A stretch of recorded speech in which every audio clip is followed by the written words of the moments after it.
This video is a continuation of my previous ones regarding the Ontario bar exam and what to expect. In this specific video, I'm going to focus on reviewing the material and becoming familiar with it. As I've mentioned in the past, the Ontario bar exam consists of a lot of material that you have to read in order to be able to become familiar with the type of information that will be required on the exam. However, you're not expected to memorize everything. Therefore, in order to become familiar, just because, again, as I mentioned in the previous videos, there's almost 2,000 pages of material to get through. So the point is to be able to find the answer very quickly. And in order to do that, there's tips that I've mentioned regarding highlighting and taking notes in the margins and using the detailed table of contents and or indices. In addition to that, what is really important, what I found very helpful, is to do practice questions. There are companies that will provide you with practice questions. The Law Society of Ontario has a few sample ones on their website. However, it's not enough to become familiar with the material and to be able to pinpoint areas where you need to improve or perhaps reread the chapter or the paragraph under study. So in order to become familiar with the material, some people mention rereading the material twice or skimming everything a second time. What I personally found useful and the method that I used was to do a lot of practice questions. And I found that the use of some of the companies that sell the questions and previous questions that my friends had was very useful because it helps you find the material. Again, navigation in a timely manner is key, and it just helps you find the material quickly, know where to look for the answer. And it sometimes, again, it will let you know what you got wrong or where you misunderstood something, because you'll realize that you answered it wrong, and you'll go back. And it's very important to go back and review your questions.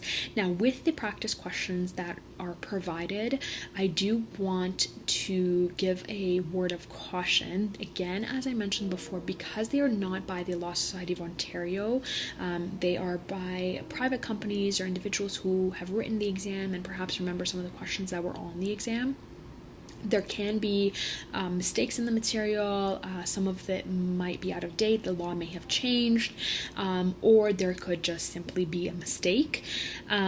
If you get a question wrong or if you don't understand it, your first assumption shouldn't be that it's a mistake, because it could just that could just be a lost opportunity for you to understand something and learn something more that will help you on the actual exam. So make sure that you exhaust your options, that you go to the actual material and cross-check it, or to ask a friend to help you before you dismiss it as being wrong because it has been written by an individual or body other than the Law Society, or perhaps a lawyer. What I found very, very useful is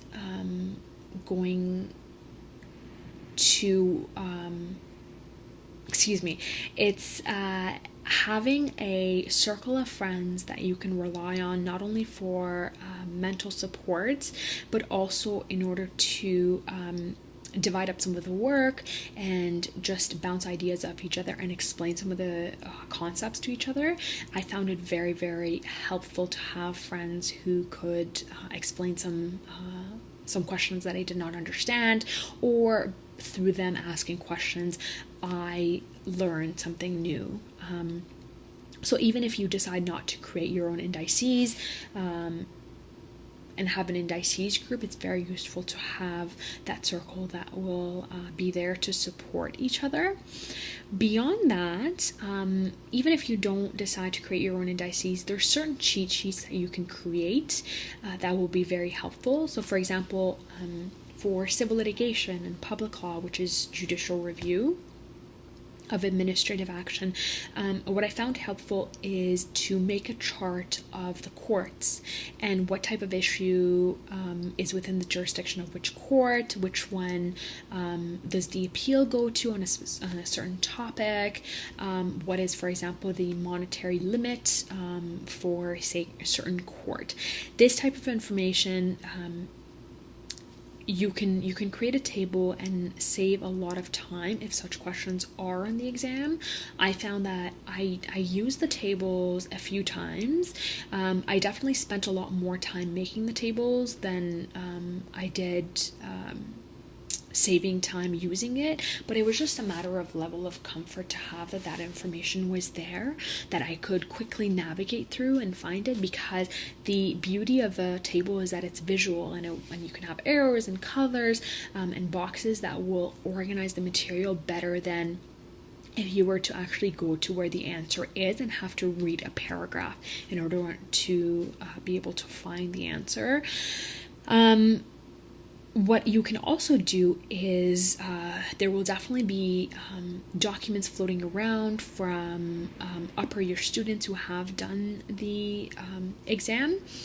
What I needed, though, before I could rely on that information, is to go through every document that I was going to rely on, every cheat sheet that I was going to rely on, to check it for accuracy. And again, that's another area where having a group was really helpful, because we were able to divide up the work between individuals that we trusted in terms of being able to complete it accurately and ensure that the information is accurate and also up to date, because sometimes as with any area of law, some things are changed, new legislation comes or is revoked, so it was good to have that, and again, have that peace of mind that I'm going into the exam with helpful resources and in as much preparation as possible in order to be able to answer that many questions within that time frame.